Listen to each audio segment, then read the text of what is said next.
What's going on, everybody? Welcome back to another episode of Lasting Thoughts Podcast. I am your host, Digital Relaxation. We are back again for another episode, and this one might be short and brief only because I am sticking to one topic. Before I get into that, though, as always, if you guys enjoyed what you hear and what you're going to hear, please be sure to share this and all of that good stuff. You can rate it too on Spotify or Apple Podcasts or both. That'd be helpful. Help us grow.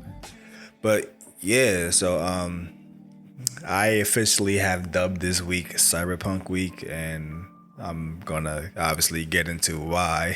But yeah, for the most part, this whole episode is just gonna be me talking about Cyberpunk because I want to give a little break from all the mental health and sad talk. Like I said, I don't want this to be the depressing podcast, the relaxing thoughts. So I just want to talk about things that's on my mind and things that I'm into right now. So as of right now, I'm just into Cyberpunk.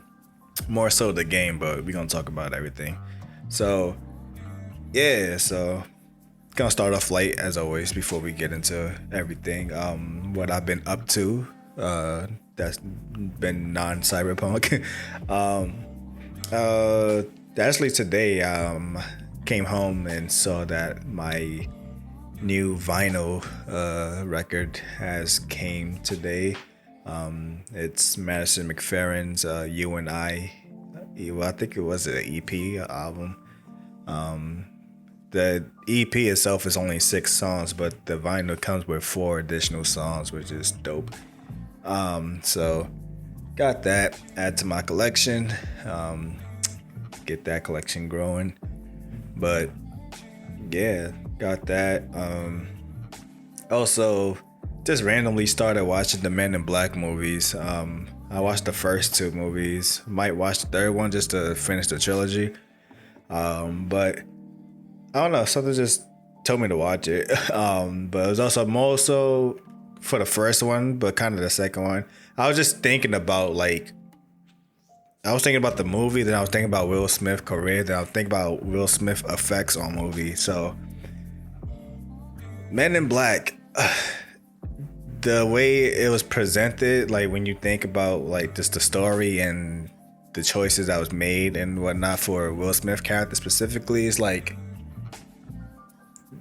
this movie could have probably been a more darker, like serious tone, but which is funny because I felt like, so when I was thinking about like with Will Smith, like he has this effect on movies where he tends to make most of his movie, well, like early in his career, he started changing it up a bit, but early in his career, he has this effect that he made movies that weren't supposed to be like child friendly, but because he's there, he made it child friendly. It's really weird because I'm thinking about like as a kid, like yeah, I loved Man in Black as a kid so much, but then you watch as you get older, and it's like there's a lot of language, of course, one, but two is like a lot of things that's talked about and discussed in the movie that kids will never like really understand, and it's like I don't know, somehow we just equate like Men in Black as like a kid's like movie. I remember just a few years ago, like a long time ago, they had Men in Black playing on Cartoon Network, and at first I wasn't thinking too much about it because I was like, yeah, I mean, it seems appropriate. Then I was like, wait a second, because they was at the scene where Will Smith character Jay shot the noisy crickets for the first time at the alien roach. And when he was arguing with Kay, he was like, we ain't got no time for this bullshit. And I'm just sitting here thinking, I'm like, wait, he's about to say that on Cartoon Network. And I'm like, then they see that they fucking, redubbed it. So he says nonsense, but his mouth clearly says bullshit. And I'm like, bro. I'm like, if the kids knew what he really says, and it's just there in our face, like this dude just like cursing on, lip syncing curse words on children TV. So I always wonder like what is it about Will Smith, more so like his early career, that he made like things he made like more childish. Like even the Wild Wild West was another one. Granted, I mean that was kind of goofy in its own right, but still, like I feel like it was. I think I had a Wild Wild West toy too when I was young. I think it was from, I don't know, either Burger King's or Happy Meals. One of them, they were selling them in one of the fast food joints.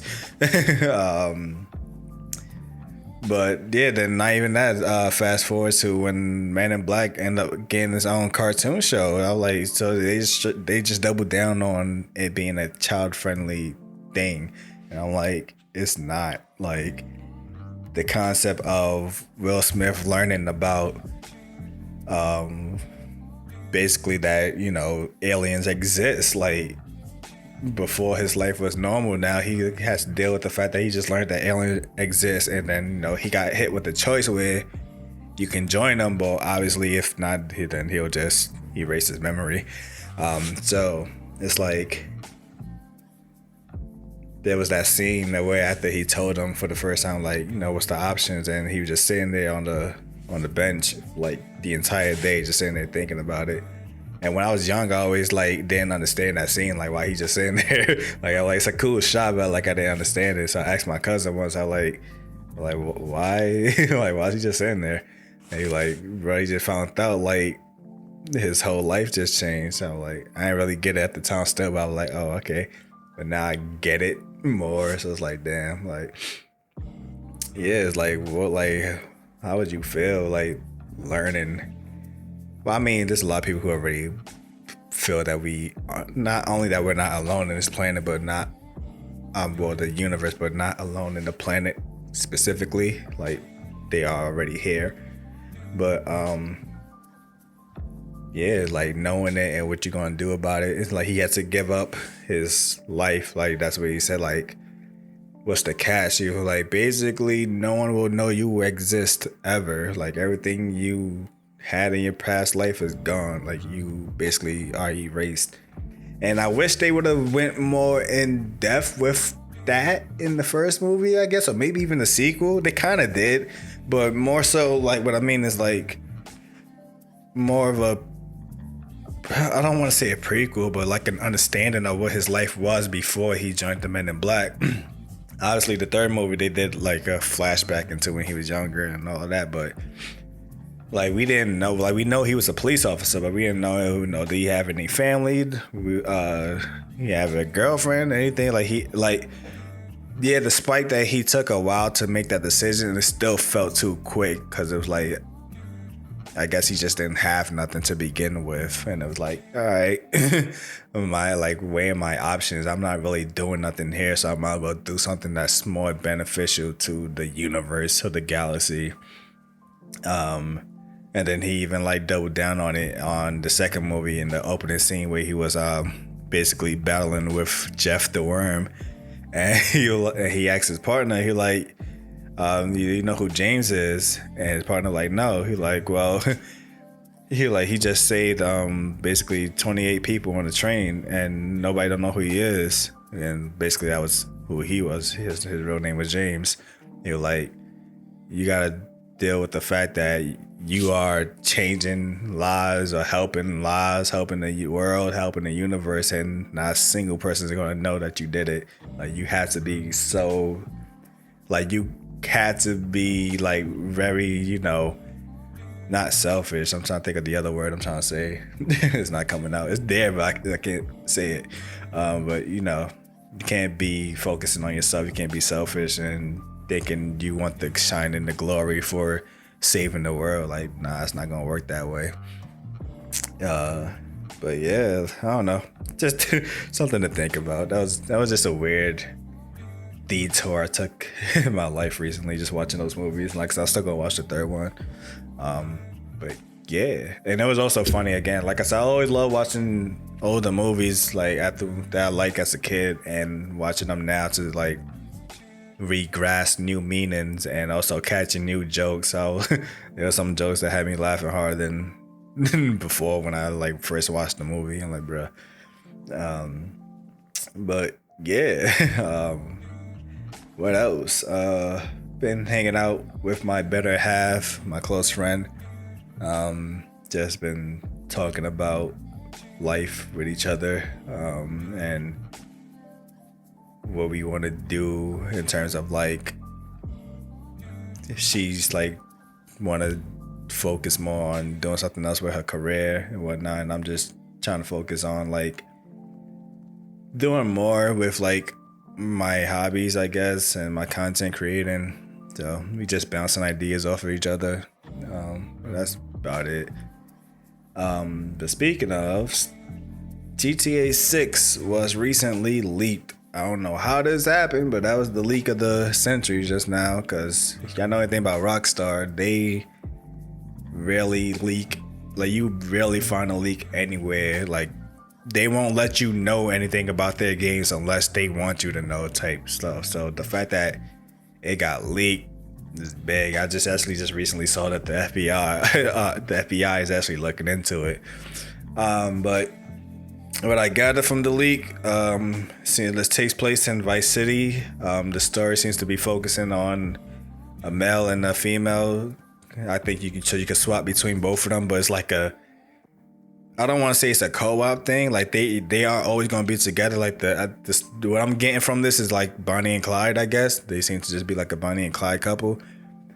So you can choose if you want to play with the male and swap between the female, but they always gonna be there. So it's like, I guess maybe if you like in a bad position, and if the other character's in a better position, you could just swap to them and get a better angle to take out the enemies, which could work. So yeah. I don't know, not too much to say about it. I can't judge early development footage. Like, the game obviously looked like it still needs work, so it is what it is. But yeah, game been leaked.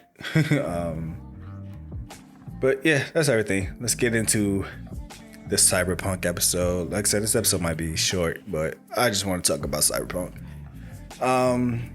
Before I start this, I do want to I want to plan on doing another Cyberpunk thing. I might try to do like a discussion. So I'm trying to get other people. I wanted to do it for this podcast, but it was kind of last minute.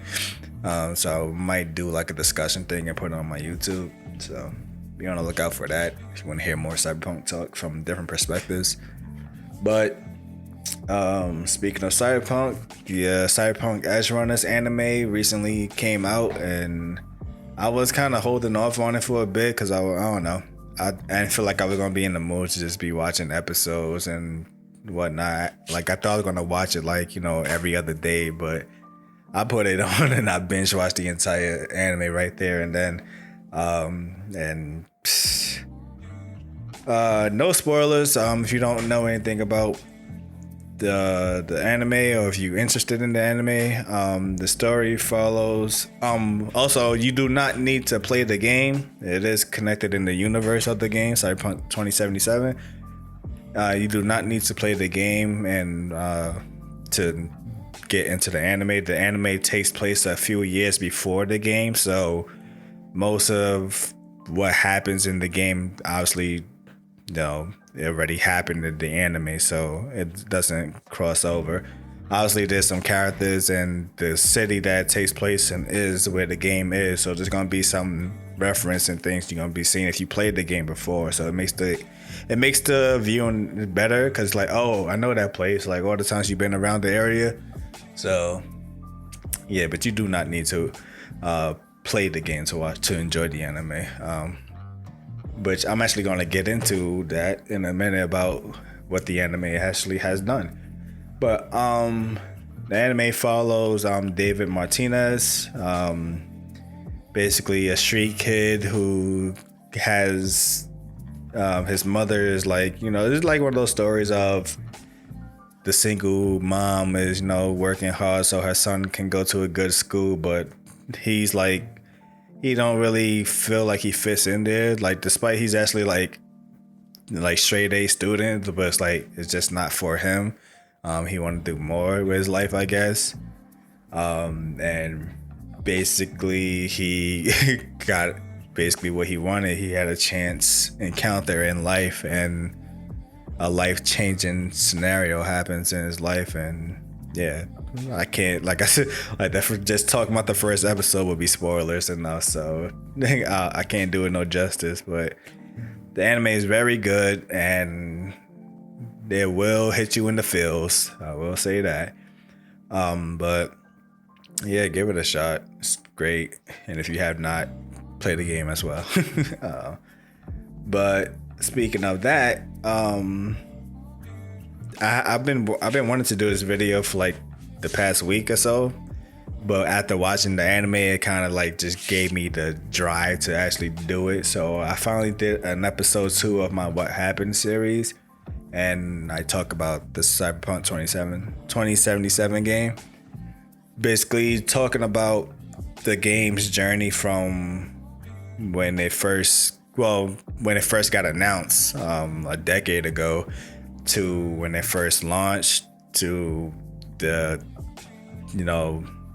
everything that went bad with that launch, the bugginess, the glitches, being almost unplayable for some, all the way down to how me giving it a second chance, like almost a year later, ended up making this game becoming like one of my top 10 favorite games of all times because of all the effort that they put into fixing the game and being able to fully like appreciate what was there. Basically, yeah, that's all I talk about. Just go through the whole timeline of the game and why I love it so much and whatnot. So speaking of the anime and the game, I just actually saw Cyberpunk was just recently trending on Twitter before I started recording, and I want to see why. Yesterday, they reported that in the past 24 hours, so I guess the 18th to the 19th, or the 17th to the 18th, that 85,000 people have logged into Cyberpunk, which is a 5-time increase since the game has launched. And like I said, that's mostly due to the anime that just recently came out, where people fell in love with the anime and either said they want to go back and give it a chance again, or encourage them to buy the game altogether. So yeah, Cyberpunk it's like, I don't know, Cyberpunk is finally getting its recognition. It seems that's great. Like I said, for me, I end up loving this game. Like, I didn't think I would. I don't know. Like, I had no expectations for this game when I first got it. I just went on a whim and just bought it. Like I said, it was terrible at launch. It was almost unplayable, and I didn't really get into the immersion or whatever. So when I finally got to my second playthrough, I had a game plan.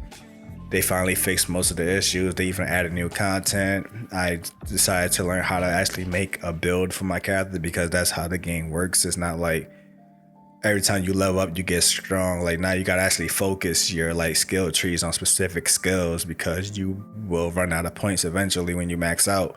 So you don't want to make the mistake I did on my first playthrough, where my character basically wasn't skilled in anything, honestly, because I kept on giving him everything instead of just focusing on one thing. So yeah, end up just falling in love with the game. I 100%ed the game, got all the achievements, and I'm already contemplating on doing my 4th playthrough. So there's that. Like, I don't know, I'm loving this game, and to add more joy to like the long lasting of the game, they actually announced the expansion for the game. So next year we're gonna be getting more Cyberpunk content, which is great. More stuff to do. Hopefully they add more achievements so I could do more achievements. Just give me stuff to do, play that game, love it more, enjoy it more. But that's just about everything I've been up to. So yeah. So let's move on to Cyberpunk as a whole. I guess like this whole episode is going to just be, well, this whole section of the episodes is going to be a question of the day type thing. So of course I'm like questioning, are we even ready for the Cyberpunk world? Like, thinking about, I mean, there's a lot of things that we feel that we are ready for. There's some things that exist now, but it's not resonating with us. So like certain technology, like for me personally, like the VR technology, that's something that we like probably imagine as kids, like, oh, to actually feel like we're in the game, we're kind of almost there with VR. But I don't know, because it's not there yet. It's not, I don't know where like it sucks because you don't want it to be that, you don't want this to be the case, but we might be just a beta testing generation. Like the VR just now kind of getting in the groove. So we won't get the full, like what it is that we always dreamed about, not anytime soon. We got Teslas with some cars that they driving themselves a little bit. Of course, that's like, it's not a rare thing, but it's like, it's just one of how many like car companies that can do that. It's like, it's still not a normal thing. So how long is it gonna take for it to become normal? Which that's mainly what Cyberpunk should be like. When all of the high tech technology and all of the wild stuff is like readily accessible, that's when we're like right there. But like we're still in the beta test of everything. Body modifications, I mean, obviously just getting prosthetics was one step. Then hearing about that they actually like making like a kind of prosthetic where, because I was having this conversation with my friend and she told me about it. I had to find whoever it is she was referencing, but like, because I was talking about when you like modify your body, obviously, like, if you lose an arm and you, or willingly, because the way the game works as well, if you want to modify your arm, for the most part, you are kind of like removing your arm to get another arm. But I'm thinking like, so how would the sense of touch, like, do we lose that sense of touch? I guess basically, like, how will we know what things feel like if our body are robotic? So she was explaining like there might be like this way to like attach like the modification to like the nerves of your body so that you can still technically feel and use like a specific like type of skin layer so it won't be like a metal. So I don't know, maybe we'll see how that works. But speaking of body modification, like, is that something are we all collectively ready to do? Like in the game, like just about everybody has some form of modification, even if it's like the bare minimum, where I don't know what the precise modification is for this, but there's this feature where basically any transactions, whether it's currency transaction or making a phone call or whatever, all of that can be done basically through your mind in a sense. It's hard to explain it. It'd be best to play the game to understand. So you won't have to physically like use any device or use money. Like you can just like, just transfer it to them through their subconscious somehow. So I don't like just know. I don't know, but yeah, like, yeah, are we ready to like start willingly modify our bodies, not because of no injury or something, but like we really like say, I just want better legs or better arms. Just change it. Like especially for people who I guess get older and your knees and your legs don't work the way they used to no more. So get yourself basically modified so that you can, I guess in a sense, move like you once did when you was younger, but still be the age you are with the wisdom you have, I guess. And that would change a lot of things as well, like sports or whatever. Like imagine like Michael Jordan just getting a whole body modification. It's like with the knowledge he knows and the skills he has, but now his body can move like how it did when he was in his prime because he's not limited to like his old body structure no more. Like, will we even be able to allow sports to be the same? Like doing track and field, like people running with robotic legs, boxing, people with robotic arms and hands. There's actually an attachment called Gorilla Arms in the game where it just makes your punches a lot stronger.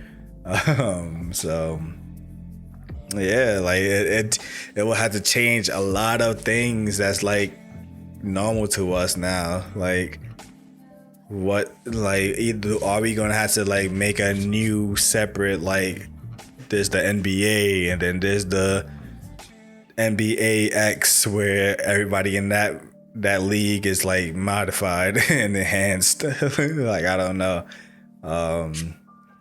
So yeah, it's a lot that goes into it. Then of course, how far are you willing to go to change your body? Like, is it, like I said, is it gonna be something simple? Well, technically not simple, but simple as in just like, yeah, just get my legs changed or something. Like, will you go like full body? There's a character in the Cyberpunk world called Adam Smasher who basically gave up his humanity and turned himself into a full-born Borg. Obviously, he still has his consciousness, so for the most part, it seems like he's just basically a brain in a head in a mech suit, if that makes sense. So he modified himself so much that he's just basically not even human no more.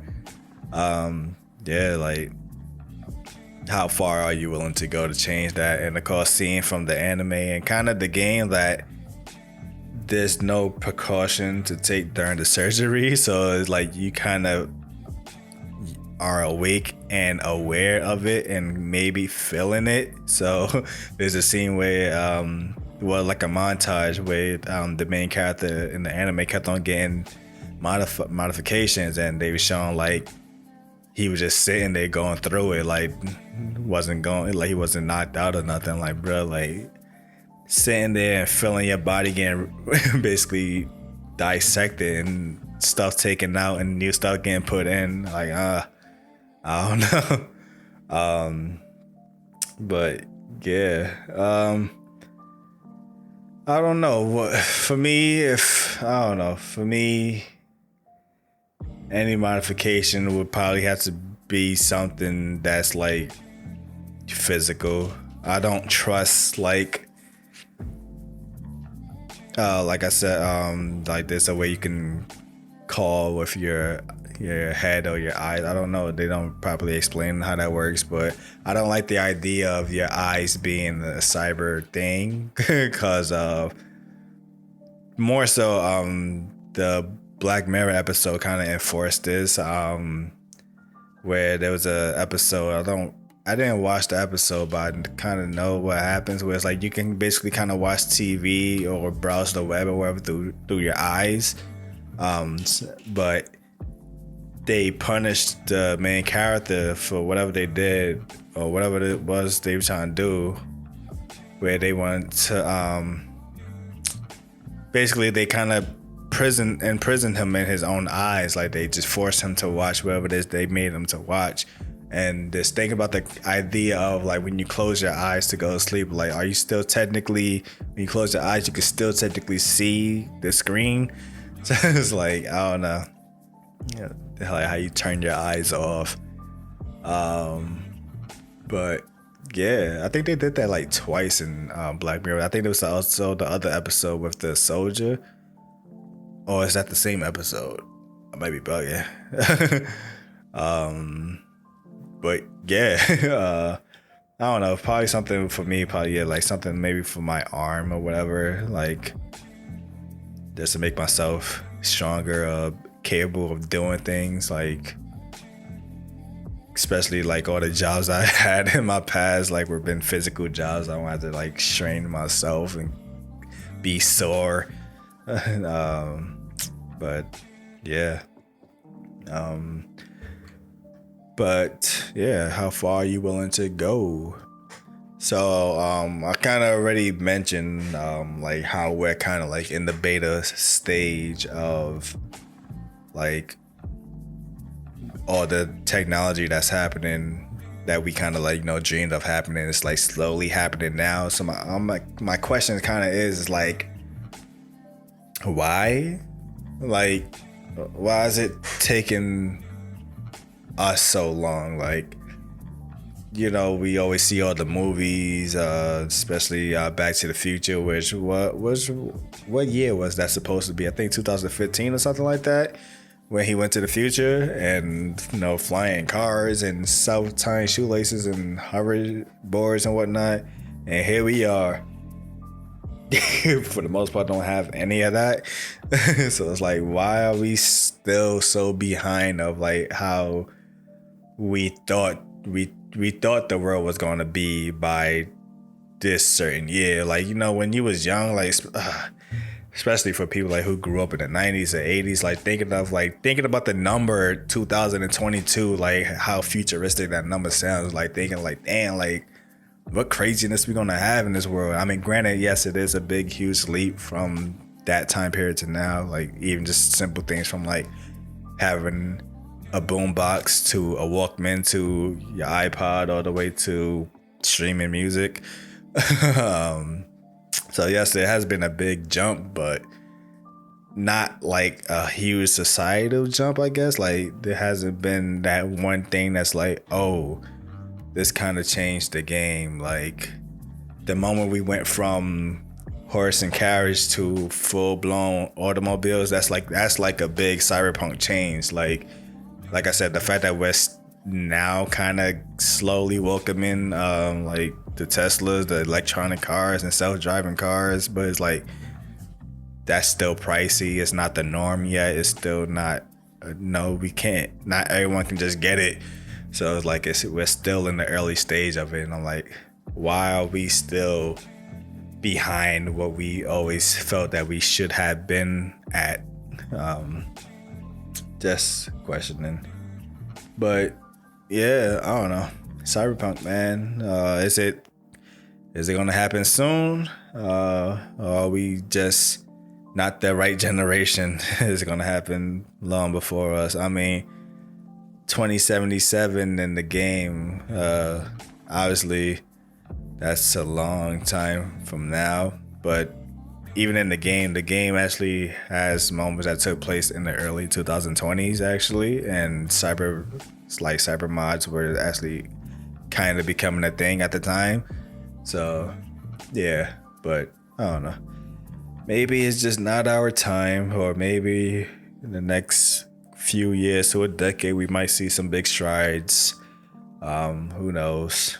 Then of course there's always the conspiracy people, the paranoid people or whatever, just like being linked to some kind of cyberware and like having that kind of vulnerability. Like, we are machines now. Machines can get hacked like a computer. Machines can break down or become faulty, which actually happened in one of the anime where the dude had a rocket arm that he could shoot a grenade launcher out his arm, but the socket was jamming up and the rocket couldn't get out his arm.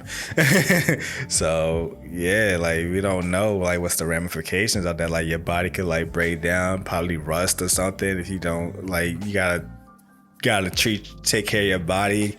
Like before, like, yeah, we gotta exercise and eat. Right now it's like you gotta actually like clean your body like you would clean your computer and whatnot. So I don't know, man. Maybe we might be bargaining more than what we asked for with that. Who knows? But yeah, man, are we ready for it? Cyberpunk. As I said before, if you have not seen the anime, I highly recommend it. If you have not played the game, of course, I definitely recommend that. Obviously, it's not for everyone, but still, I was someone who didn't like the game my first experience and got completely turned around on it. So maybe it can happen to you. So yeah, but yeah, that's been this episode. Hope you guys enjoy. Again, you guys didn't like, please be sure to share it, rate it, all that good stuff. And yeah, till next time, I hope you guys have a great day, a great week, and yeah, peace.